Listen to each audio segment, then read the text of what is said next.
নমস্কার বন্ধুরা, বেঙ্গল গুরুকুলে আপনাদের প্রত্যেককে স্বাগত। আজ আমরা জানবো ইন্টারডে ট্রেডিং কি। তো প্রথমে আমরা জেনে নিই ট্রেডিং কি। যখন কোনো শেয়ার বা স্টক বাই ও সেল করেন শর্ট টু মিডিয়াম টাইম পিরিয়ডের জন্য, তখন সেটিকে আমরা ট্রেডিং বলে থাকি। এবার ট্রেডিং বিভিন্ন রকমের হয়ে থাকে, intraday trading, short term trading ও মিডিয়াম টার্ম ট্রেডিং। এখন ট্রেডিং কোথায় হয়ে থাকে? তো ট্রেডিং ইকুইটিতে, কমোডিটিতে, কারেন্সিতে ও ক্রিপ্টোকারেন্সিতে হয়ে থাকে। ইকুইটি হচ্ছে যেসব কোম্পানির শেয়ার মার্কেটে লিস্টেড থাকে, যেমন টাটা মোটর, রিলায়েন্স, ইফ্রো, এসব কোম্পানির শেয়ারে আমরা ট্রেডিং করে থাকি। কমোডিটি হচ্ছে যে সমস্ত মেটালস কোম্পানি আছে, যেমন লেড, অয়েল, এসব এক্সচেঞ্জে ট্রেড হয়ে থাকে কমোডিটিতে। নেক্সট কারেন্সি, ইউএস ডলার ও ইন্ডিয়ান রুপির যে কারেন্সি পেয়ার হয় এটিকে ট্রেডিং করা হয়। তাছাড়া ক্রিপ্টোকারেন্সি, যেটি বিটকয়েনে ট্রেডিং হয়ে থাকে। এবার জানবো ইন্টারডে ট্রেডিং কি। আপনি যদি কোনো শেয়ার আজ বাই করে আজই সেল করে দেন, তাহলে সেটিকে ইন্টারডে ট্রেডিং বলা হয়ে থাকে।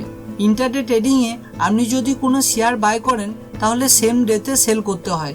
অর্থাৎ আপনি যদি মার্কেট স্টার্ট হওয়ার পর কোনো শেয়ার বাই করেন, তাহলে মার্কেট ক্লোজ হওয়ার আগে আপনাকে সেল করতে হয়, না হলে অটোমেটিক সেল হয়ে যায়।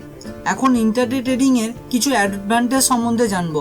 ফার্স্ট অ্যাডভান্টেজ, আপনার ওভারনাইট কোনো রিস্ক থাকে না।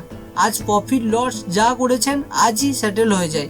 সেকেন্ড অ্যাডভান্টেজ, ব্রোকার আপনাকে লেভারেজ অর্থাৎ মার্জিন দিয়ে থাকে, যার ফলে আপনি 1000 টাকা ইনভেস্ট করলে 10,000 টাকার ইন্টারডে করতে পারেন। দিনের শেষে যদি আপনার প্রফিট লস হয় তাহলে সেটা প্লাস মাইনাস হয়ে যায়।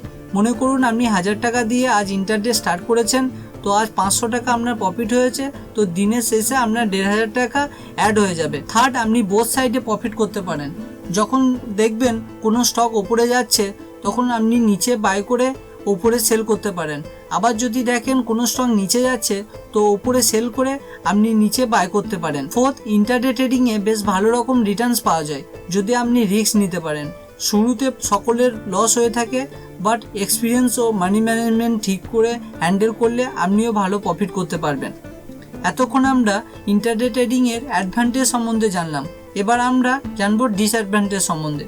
বন্ধুরা, ইন্টারডে ট্রেডিংয়ে প্রায় 90% মানুষ লস করে থাকে, সে 10% মানুষ সাকসেসফুল হয়। তো আপনাকে এই 10% মানুষের মধ্যে আসতে হবে। এখানে রিস্ক খুব হাই হয়ে থাকে, ফলে ক্যাপিটাল ডিস্ট্রয় হওয়ার সম্ভাবনা খুব বেশি হয়। সেকেন্ড, আপনি যদি সাইডে কোনো জব করেন তাহলে আপনি ইন্টারডে ট্রেডিং করতে পারবেন না, কারণ ইন্টারডে ট্রেডিং করার জন্য সর্বদা আপনার কম্পিউটারে চার্ট ফলো করতে হয়, যার জন্য অ্যাটেনশনের দরকার ও তার সাথে সাথে মেন্টালি স্ট্রেংথেরও প্রয়োজন। থার্ড, ট্রেডিং স্ট্র্যাটেজি থাকা খুবই দরকার, তার সাথে টেকনিক্যাল অ্যানালিসিস ও চার্টকে বোঝা খুবই প্রয়োজন। নেক্সট আমরা জানবো ইন্টারডে ট্রেডিং কিভাবে স্টার্ট করবেন। তো ইন্টারডে ট্রেডিং স্টার্ট করার জন্য সবার প্রথম আপনার চাই টেকনিক্যাল অ্যানালিসিসের নলেজ, যেটা আমি এই চ্যানেলে আমরা ডিসকাস করব। তো আপনি যদি এই চ্যানেলটি সাবস্ক্রাইব না করে থাকেন, অবশ্যই সাবস্ক্রাইব করে দেবেন। সেকেন্ড, আপনাকে জানতে হবে ট্রেডিং স্ট্র্যাটেজি, যার সাহায্যে আপনি ডিসিশন নিতে পারবেন কোন স্টককে চুজ করবেন ট্রেডিং করার জন্য। লাস্ট যেটি বলবো সেটি হলো আপনি ধীরে ধীরে প্র্যাকটিস করতে থাকুন।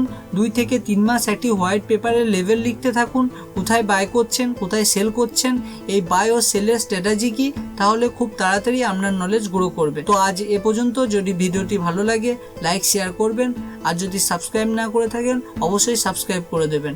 কোনো কোশ্চেন থাকলে নিচে কমেন্ট বক্সে জিজ্ঞাসা করতে পারেন। Thanks for watching.